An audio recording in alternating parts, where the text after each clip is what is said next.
My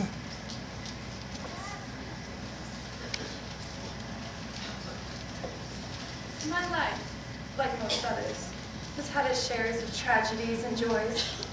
I've had an exciting career and a wonderful family, but I've also experienced tragedies, some beyond belief.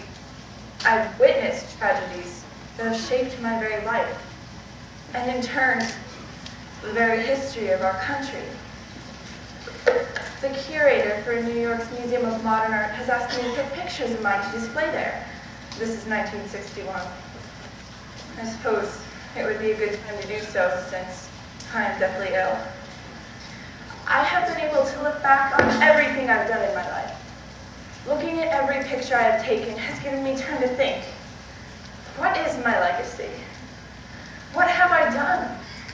Have I even shaped history? When I was young, I never had many dreams. I contracted polio when I was only 6 years old in our home in Hoboken, New Jersey, which gave me my limp. My father left us when I was 12, which forced my mother, my brother Martin, and me to move to my grandmother's house in New York. Grandma was overpowering and difficult, and my mother could not stand up to her.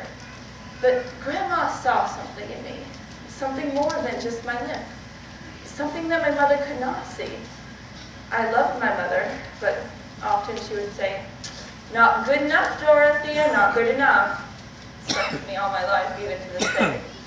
I was horrible in school and barely made passing grades, but I managed to make one friend, Franzi. All the other children called me Lippy. When I'd walk home, I'd go to the library where my mother worked. I'd sometimes be there for hours before I'd go home, so I'd look at books. I wouldn't read them. I'd just look at the pictures. I love to look at pictures. I'd often look at them instead of studying or doing my homework. The special thing about a picture is it allows you to see what is really there. What is it really? What does it look like? What does it feel like? What is actually the human condition?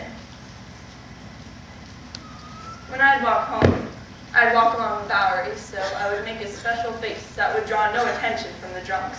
I did not want to be noticed. I barely graduated high school in 1914, and my mother made me enroll in the New York Training School for Teachers, even after I told her I wanted to be a photographer. She said I needed something to fall back on, but I hated teaching, and I hated school. I wanted to be a photographer, so I got myself a job at Arnold Genthy's portrait studio and took photography classes at Columbia University with Clarence White. I got my break in photography in San Francisco at my very own portrait studio. Franzi and I left home and moved there together after a journey across the country to find ourselves. We got jobs on the very first day and made wonderful friends too, like Roy Partridge and Imogene Cunningham and Maynard Dixon. Maynard was a painter, wild and adventurous. We fell in love and got married on March 21st, 1920. I was expected to care for the home all the time, which cut into my photography career. Things got harder when I gave birth to Dan in 1925 and John in 1928.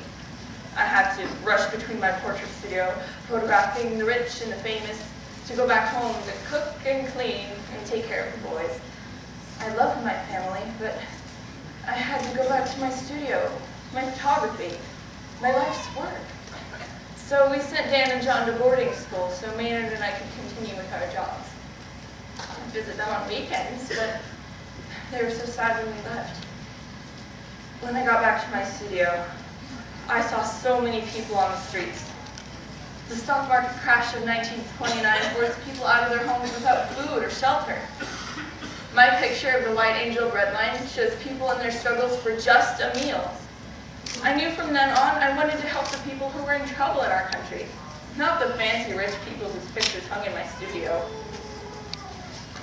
I have been able to travel and take many different pictures, such as the Japanese internment camps and shipyard workers during World War II, and even landscapes when I worked with Ansel Adams. But nothing is more important than photographing the Okies, the harvest gypsies, the migrant workers. These photographs open the eyes of Congress, the President, and the American people to the suffering that was brought upon their fellow countrymen during the Great Depression. In a small way, maybe I influenced the policies of the New Deal administration, led by a president who, like me, was afflicted by crippling polio.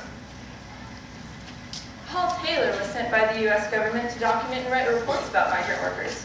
He would observe them and their conditions, write reports, and then send them back to Congress to read. He said he wanted the people in the RA, the Resettlement Administration, a New Deal program, to not just read his reports, but to see them for what they really were. So he hired me to come along with him and photograph the migrant workers. But Paul's boss, Roy Stryker, was unsure that he could hire a photographer. So I was listed as a typist. I began working in 1935. When I started to take pictures out in the field, I could not believe what I saw.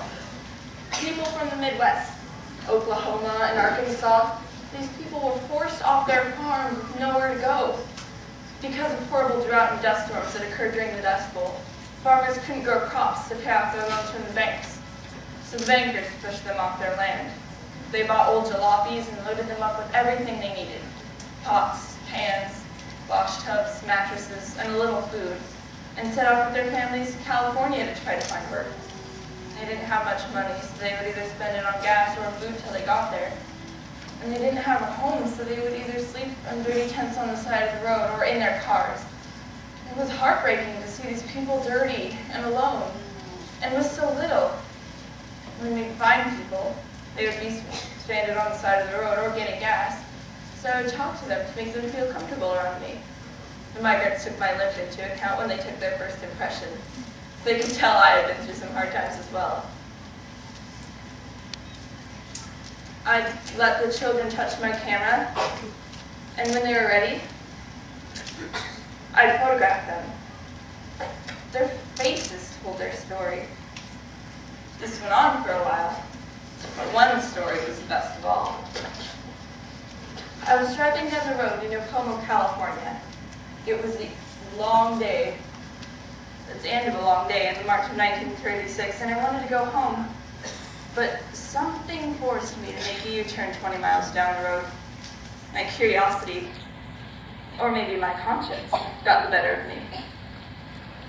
When I arrived at the camp I had earlier passed, I saw a woman with her 4 children resting inside a dirty tent in the camp. She said that she had no more food, and that she and her children were relying on frozen vegetables and dead sparrows to feed them. She allowed me to take pictures of her, and one of them became the most famous picture of the Great Depression.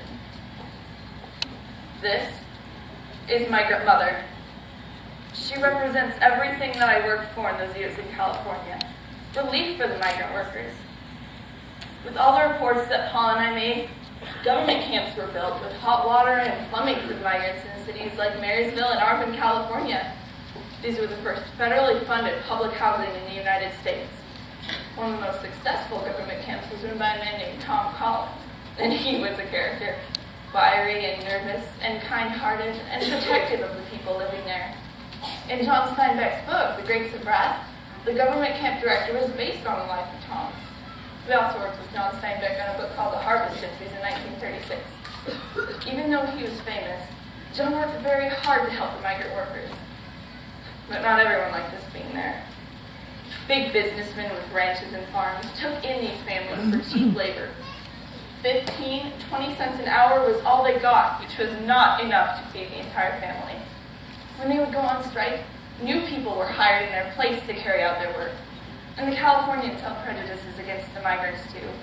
They hated the fact that they were coming into their state, taking up all their jobs and money, and that the government was helping them. We wanted to stop this injustice. I know that with all the reports that Paul and I made, Congress authorized over $20,000 for government camps. But not all good things last. Problems with Roy Stryker, the loss of my job working for the RA in 1939. I did more photography. I photographed the shipyard workers and the Japanese internment camps in the 40s. But nothing was more important than photographing the migrant workers, especially Migrant Mother. If one day I can't speak for myself, I know she can. She will be my legacy when I die. She and all the other photos and programs that I've worked for in my lifetime. They have helped shape this country, and I'm glad I was a part of it.